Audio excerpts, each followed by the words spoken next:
sit. You always have him sit in front of doorways and gateways. I'm going to have him sit a little bit closer. Okay, sit. Remember, if you, obviously, if you have a door that opens in, you have to have him sit a little ways back. So I did that, but then I had him sit closer to the entrance so you could see what we're doing. I do this at gateways, at all doorways when he's on a leash, and it just helps. See, he thought we were going to walk, but I decided to step out again. He's really listening. He's really thinking. He's waiting for me to give him the okay to walk through with me. And of course, if you have to close the gate yourself or the door, just do your little left turn. Never miss an opportunity to turn into him, because it's a real subtle but dominant move, and it draws the dog right back next to you. Sit. If you're coming out on the street, he was on the clock until we came here. I had him sit, and now I will release him. Go. We can take our walk. We're taking a walk out in the neighborhood. I want to cross the street, so this is what I always do. Come. Call him to come to me. Good. Step into him. Sit. And if you go on a walk and you cross multiple streets, it's a little mini training routine every time you do that. And I just practice a basic sit stay at each curb, so he gets really used to waiting at each curb and not moving until I actually give him the okay to walk with me. And we're going to walk across the street in training mode. So from here to there, he's in training mode, so he's not pulling you across the street anymore. He's waiting respectfully to actually cross, only with you. Okay, if he does pull you across the street, you can tap and release. So I'm practicing walking super slow, and whenever you're walking him like this, if you practice walking super slow, you'll see that over time he slows down. Remember how much he used to pull? Now he's still ahead of me a little bit. If you need to two-handed, it's okay. You don't want to get carpal tunnel on your elbow there. And then on the other side here, sit. Because we're across the street now, we can continue the walk. I'm going to pat his chest and say, go. Now he's got free time, and we're going to continue our walk on a loose leash.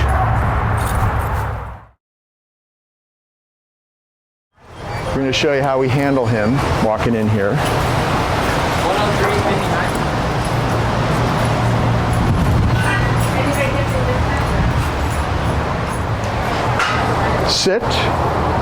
Good. So we never repeat the command. If he had not sat right when I told him to, I would not have repeated the command. I would have just done this, just a little bit of tension, continuous though, and not like this or trying and giving up. It's just very steady, very confident, that you need the dog to feel the confidence at the end of the leash there, and his butt would have hit the ground and I would have released it. So you see he's not being choked, hanged, or anything like that. It's just some continuous tension. It triggers his butt to hit the ground, and all he ultimately knows is that he heard the command once and he ended up there. And that's kind of the way we had to do it for a while in the beginning, but after a week or so, I didn't have to do that, and you see now, just, the word itself does a trick. But sometimes, when the dog goes back home, they're not used to doing those things with the owner, obviously, even after all the lessons. So you may have to do that a few times to have what I have here in the video. You saw me walk around multiple times there. So if I'm walking around with my right side like that, I'm going to have it in my right hand. Walking around the left side, my left side. That way the leash doesn't drag across, because if you're going like this, it's a lot harder. So just make sure you switch hands. It makes it really easy for you. And all this time he's been in a sit stay. There are two ways to release him out of a sit stay. One way is if I'm going to keep training and he's still on the clock, I'm going to say, see, I'm going to even pat my leg. Okay, and he's going to walk with me. And then the other way to release him would be sit. Would be if we're done, I come back next to him, and you're always releasing him when you come back next to him, or moving forward when he's next to you like this. So you always come back here next to him. But to release him with your right hand, just have the flat of your hand here like this, pat his chest, make sure he's waiting. See how he's waiting for me? Go. Do it exactly like I just did it. It's not a rub, it's not petting, it's pat and go. It's a signal. I'm sending him away from you, and that means that he's free. He's on free time right now. Good boy, he's very happy, playful, big puppy.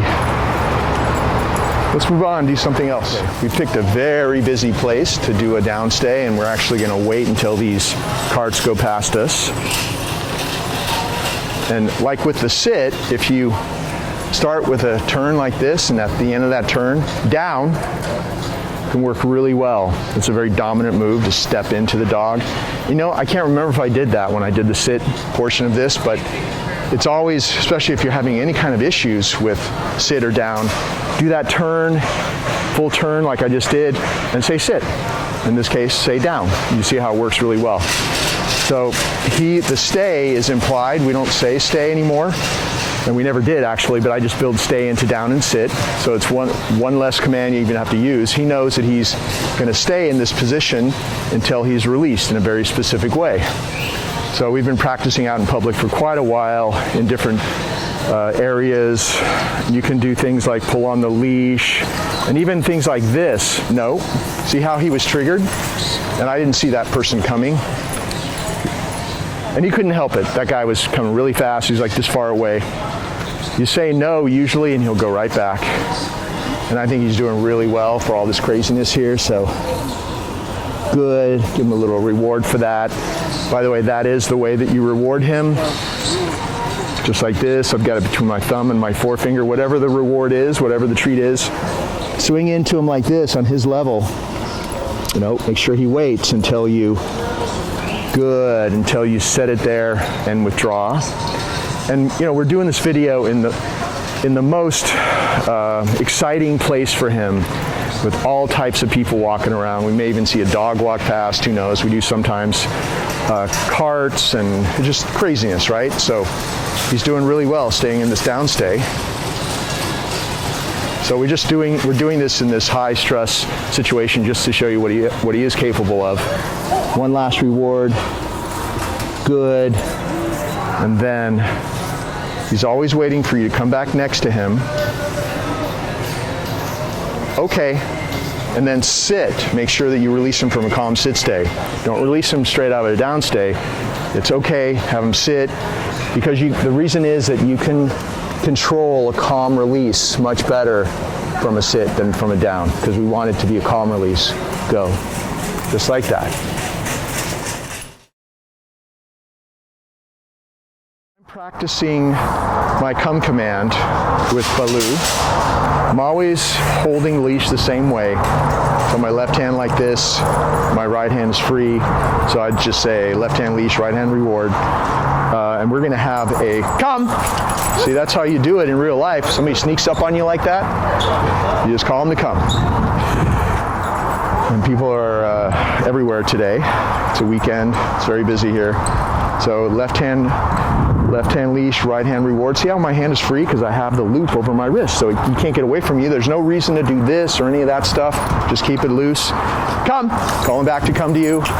So we chose this place because, you know, he loves everybody and he wants to tackle everybody, or he did before. So I want to show you what we can do in a very exciting situation for him. Come on, pups. So watch how I do it. Left hand leash, right hand reward. Come. See how he comes to me? Good. His nose touches my right hand. It opens. My left hand grabs the leash by his collar. See, it's right here. Simultaneously. And then you could step into him and say sit if you wanted, or do something like that, or just move on, whatever you want to do. But that's the way to go. Practice the come command. Make sure that you're looking for those things to pop up. Come! Because if he's staring, good, and he starts pulling and you wait too long to call him to come to you, it'll be a lot harder for him to do it. And so the whole idea is that turning away from whatever that distraction is and coming to you is what he does now. Because come, you plug that command in right away before he gets too crazy and too out of control. And of course we're using a reward in this hand, but watch what happens. Come. Good. Over and over again. When you practice for a couple weeks with the reward, you start phasing the food out. Come. And it doesn't matter. Good boy. He'll just keep coming back with no treat. Come. He has no idea why he wants to. He just knows that he likes to, that it's fun. And so we start by practicing with the rewards. But then, of course, we phase them out. I guess the way to put it is you practice with a leash and with rewards so that in real life, come. Good boy. So this is a crazy place to practice, but we just show you how you can handle him. You guys want to go here? Where are you going? Do you want to go there? Okay, I just don't want to be in your way. So you practice with the leash, with rewards, so that in real life, when you don't have the leash and you don't have a reward, it will work. One last time. Come. Good boy. He was making a beeline for that guy. Come on, pups, let's go.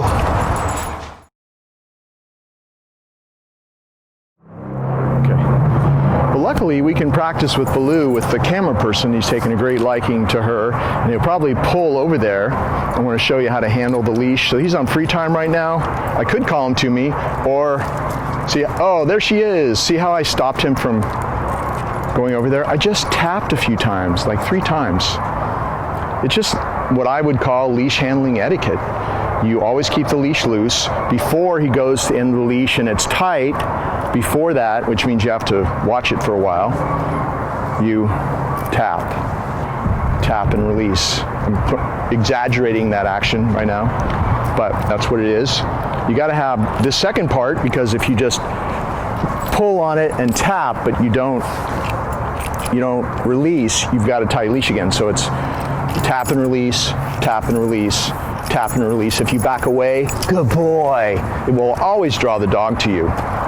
And that's why when we practice the come command, we're always backing away a little bit, because the dog is drawn to you. When he turns around, the tap is a signal that most of the time makes the dog turn around and look at you. If you're backing away, he's going to be drawn to you. If you're standing still, it's not half as good. You move towards the dog, you might run away. You might trigger that. So you're always backing away. They're drawn to you. Since he had a big pulling issue before, I know he was using a harness that would make him want to pull more. Now we just have him on this little training collar that's not causing pain, obviously. You can see throughout the videos. It's just the beauty of this little collar is it closes with the same pressure all the way around. So you tap it and it just goes all the way around. It's like, I always say it, power steering on your dog. So keep using this little prong collar. It's tiny size, the smallest size that they make. And that's all you need. And make sure you keep that leash loose. You can also be practicing if he's pulling a lot. Come. Good boy. As you're walking, let's say I'm walking down the street, he keeps pulling. Walk 10 paces. Come. Good.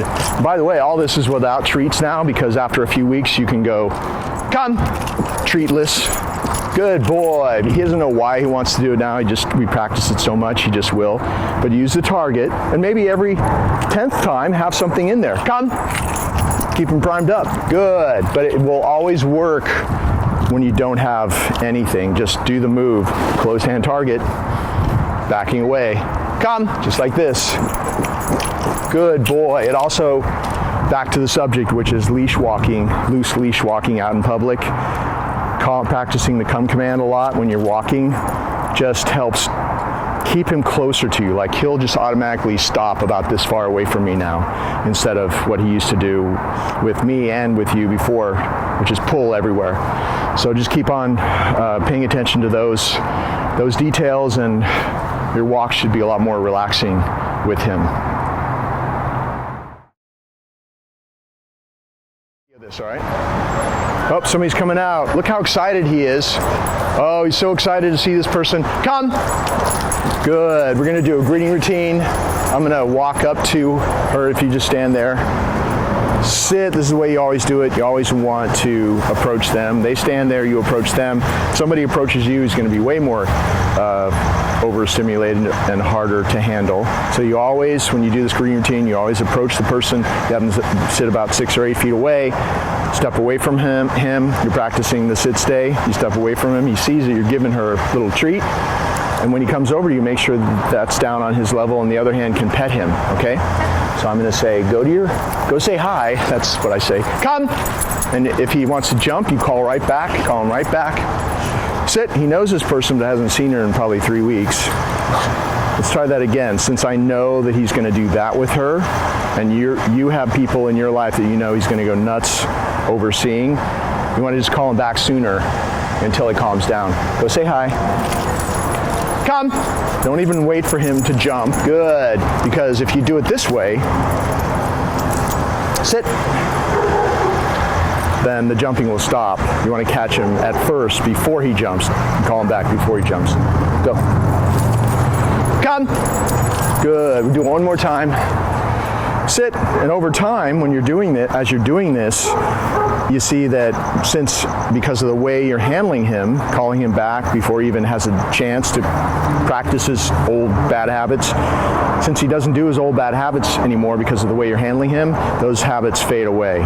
It's so much more effective to do it this way than to correct every time, because you really couldn't correct him severely enough, I don't think, to make him stop. Go. You just cause more problems. Come! Just like that. So make it short and sweet at first when you're when you're doing a greeting routine with somebody, because we know how excited he gets.